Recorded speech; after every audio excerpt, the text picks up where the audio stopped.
This podcast is brought to you by LOETB Community Education Service.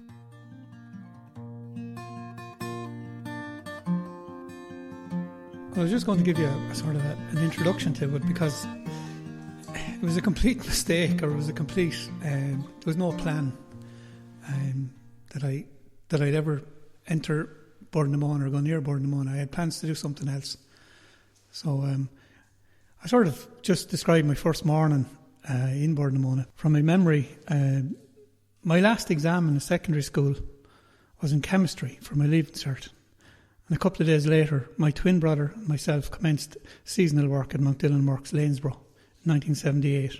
The Boora third programme of activities had opened up a large amount of work positions locally, as the company was developing new bogs in the area to supply mill peat to a new extension to the local power station.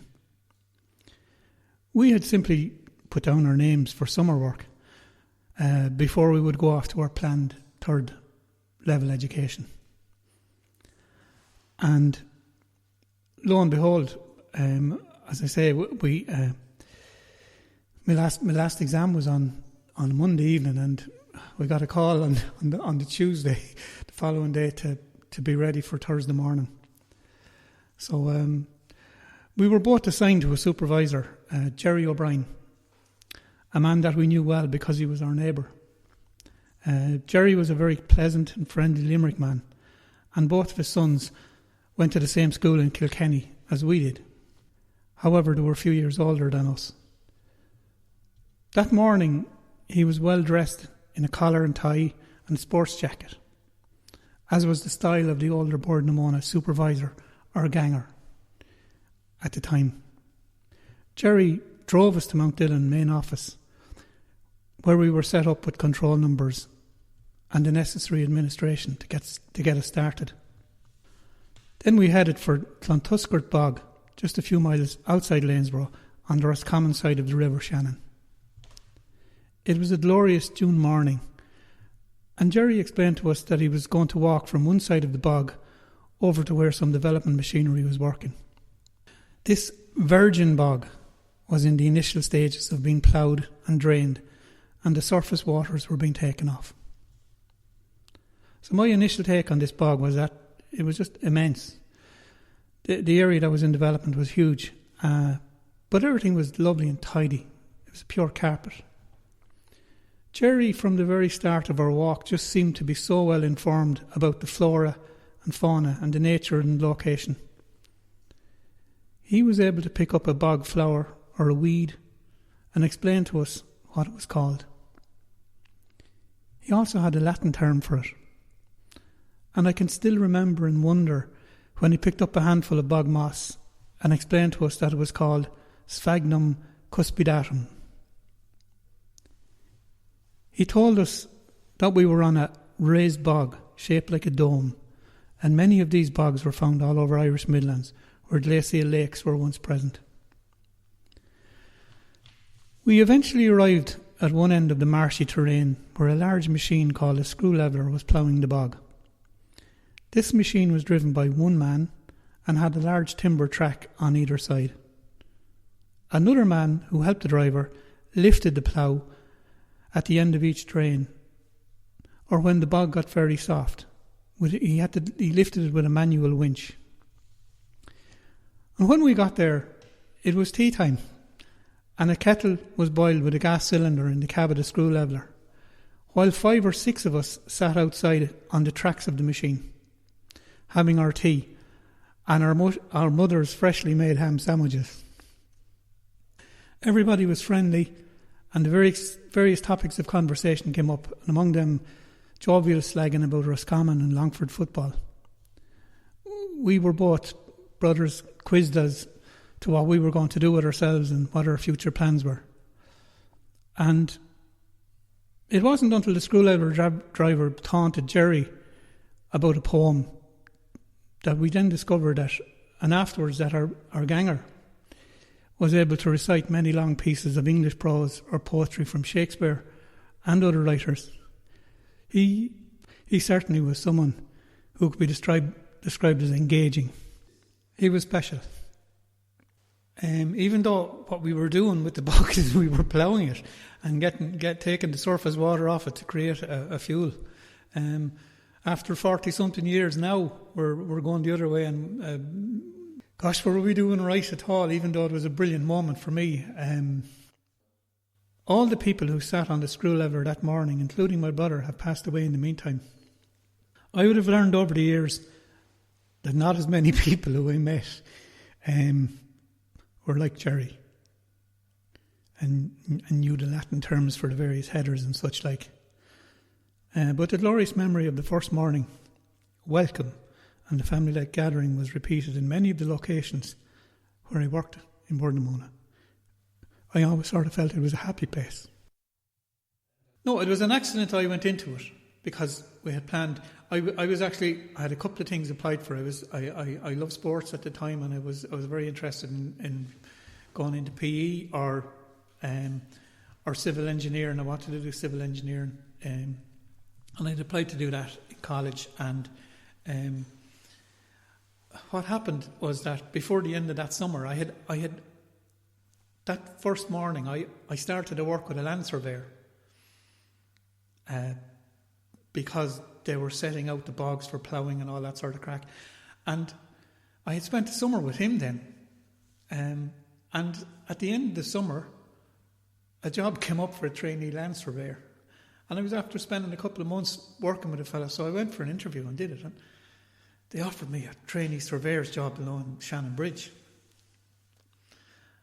And I was offered, like I should have went to college in to do the civil engineering, but I wasn't going to end up doing much the same sort of stuff. So what I did later, I had always planned, my brother went off to college in Holland, above all places, to do some vocational training, and he spent a couple of his first 3 or 4 years in Holland training, and I had always decided that I was going to go back to college, and I did later on. I waited a long time to go back to college and did a degree later on, but because that was always in my head. I always wanted to sort of, I'm not saying thank my parents, but show my parents that what they were trying to do initially was important. My dad had worked on the board, yeah. My dad was a fitter. He was a mechanic. He trained as a mechanic and came to work and live in Lanesborough in the 60s. And we grew up in the village. And as I say, it was a fantastic Boora village. Well, Shannonbridge was expanding like Lanesborough. They were extending the power station in Shannonbridge, and they were bringing in a lot of new bogs south of Athlone, and so I got a couple of years there on land surveying. It was fantastic. Got great experience. We're putting down railway lines, building bridges, acquiring land, and all that sort of stuff. So really lovely. I loved it, and there was a couple of people that I worked with there. I know Eugene Dwyer. He's just after he retired there not that long ago from Roscommon County Council. He was a senior roads engineer, and it's gas to think that our lives are passing us like. And I just see her. Now I haven't seen Eugene in a long time, but it's amazing the way that you just come across things like. And I really liked all the people I worked with, in the sense that I didn't stay too long at the survey, and I was only 3 or 4 years at it. I actually went into supervision at 21, and that was sort of a new sort of a situation for me, where I was dealing with a lot of older people at the time, like, you know, and I was very, very young. I sort of came back. I started working. I did a job in production. It's known as production, the production office in Shannonbridge, where a fella had actually taken an early retirement or something, and I was just asked to go in. So I went in there, and lo and behold, 2 years later, a job had come up in Boora for similar type work, and so I had applied for that in planning and customer services, and went in there. And I suppose that was a really happy time. I worked with a fantastic fella, Charlie Shire, for 13 or 14 years, and really loved working with him. I miss the social interaction with my my colleagues. I can't say I was preparing to retire at a young age, because I suppose the experience of losing your brother early leads me to think that life is fairly short. So I always wanted to retire at 60. And I got the opportunity then, it came up, and I gladly, but I had been thinking about it for a long time. I'd been thinking about it even though I was very happy at work. Loved being among the people who were, it was a big family.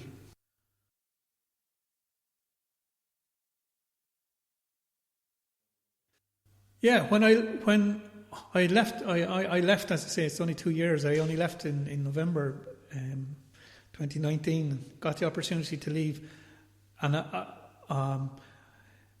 I knew I was going from early in that year, because I'd been given the sanction to go, but I had to help another man train in. My position was still there, and it didn't. So I trained the guy in for almost 9 months, and that was part of the deal that if I was going there. So I did that, and the first couple of weeks after retiring, the first thoughts that came into my head about it wasn't the fact that I was missing my colleagues as much, or yearning to see them again, because we always, there's a great family thing in Boora, where you tend to meet your friends. You'll meet them at a retirement party, or you'll meet them at a funeral, or you'll meet them at some social gathering somewhere, and you'll always get back to them, and you'll always meet them. I've been yearning for the last number of years to do something local, to do something on my doorstep, and the landscape is in Boora, and it's fantastic in Boora, but lockdown has brought something else out of me, in the sense that what I have found in Boora is just the natural world in Boora is and the observation of the natural world in Boora is just very exciting. I've spent the last 2 years, 16 months. I put myself into a project that just something for myself. There's no special reason for this. It was to keep my mind occupied, my head occupied, I'm someone that has to either read, or I have to research, or I have to go after something. I couldn't be at home watching television day after day, night after night. That wasn't why I wanted to retire early. It was a quest. It was to go after something else. And it's only really when you remember Gerry O'Brien lifting his hand up and telling you that was sphagnum cuspidatum, and you actually then start looking into that at a very minute level. So macro photography is a world of looking at the small things on the ground, looking at the insects, looking at the bugs, looking at the flowers and the flora and the fauna. And that's just, I was sort of saying to myself, there's a completely new world out there, and there's a world that we don't even see, or we don't even look at. And we actually have a couple of people in Offaly, and I'd probably remember them, who have greatly influenced me. John Feehan, who's probably the world leading expert on the leading expert in Ireland anyway on wildflowers and bogs and from Boora, and a girl also from Boora who's probably influenced by John Feehan as well, is Tina Claffey, and Tina produced a book there a few years ago, and she would have quietly sort of influenced me to look down rather than look out and look up and look at the skies, and so yeah, and that's what I've been doing. I've been going out looking at small birds and all sorts of different creatures that are out there. Now, it's hard work in Boora. People will tell you that it's full of nature out there, but it is. But it's certainly hard work. It's very seasonal. Springtime brings a fantastic time of the year too. New bird life and new life, and just finding that and looking for patterns and looking for behaviours of animals and creatures and birds. But I have to say that what was enjoyable over the last few years was finding that. And my big difficulty at the moment, Noel, is that I don't have the time now. There's so much to do, and there's so many different species to go after and see. I never have to drive to Connemara again, but we do. Don't get me wrong. Like what's on my doorstep now, and what's on everyone's doorstep, but we don't see it, is another world. Well, I suppose the Boora Parklands project had helped enormously, and I had been working on that from a community level, with various different things over the years, like looking at walks, looking at, like even up to today, we're still involved in this local community group have been involved in building a lovely. It's just actually under construction. Well, it's nearly finished at the moment. It's a new, shall we say, a quiet place. We'll call it a quiet. It's going to be a reflective place and it's a place where people with kids with special needs can bring them, because we have something along the lines of maybe a quiet place, or well, it's where you live. Like, why would you not help out? I know we had worked all our lives in it, and I'm not saying there's a level of guilt there. There isn't a level of guilt. Like, some people are there's a huge, at the moment, there's a massive move towards climate and climate change and stuff like that. And like what Boora did was created thousands and thousands of jobs for people in the Midlands. And I'm not altogether sure whether it was incorrect at the time to pursue this challenge of actually heating houses and creating an industry, which they did very well. I would have always known about carbon. When you work in Boora and you work alongside people in the ESB and stuff like that, we would have known about carbon and carbon emissions. It was felt that, I suppose, all along that this was a huge industry, and it was creating jobs. Like, what will happen at the moment is that it's now definitely in my own head is that I'm not saying they're do-gooders, or I'm not saying they're policymakers, probably, shall we say, whoever they are, whether they're government parties or whatever it is, but it would have been left as a complete wilderness. The villages wouldn't have been built up. Those communities wouldn't have been built up around the Midlands into the strength that they are. Now, I'm not saying they wouldn't have been replaced by something else. Like, there's no strong evidence yet that it is going to be replaced with something else. I know there's just this thing called just transition and stuff like that, but it's getting very hard to get off the ground. To create the amount of employment that the two industries, the ESB and Boora, created in the 1950s and the 1960s was just nothing short of remarkable. All those people, like my parents, would have had to emigrate. There's nothing surer. So that's still a debate in my head whether it was incorrect to create that industry. Now, when you're retired, you sort of say, well, is it? Was it wrong to be working in a company that, but is it wrong to fly an airplane? Is it wrong to go on your holidays? Is it, those questions. Is it wrong to rear food, cows, animals? Like, where do you stop with this? Is it wrong to drive a car? We're all creative, but so we have to get the balance. We have to get a balance right in our lives. I suppose to finish on that note, that I would have never sort of been disillusioned or sorry that I would have worked in an energy industry. I would have been completely at ease with it, and I think it was a fantastic place to be, and fantastic people to meet.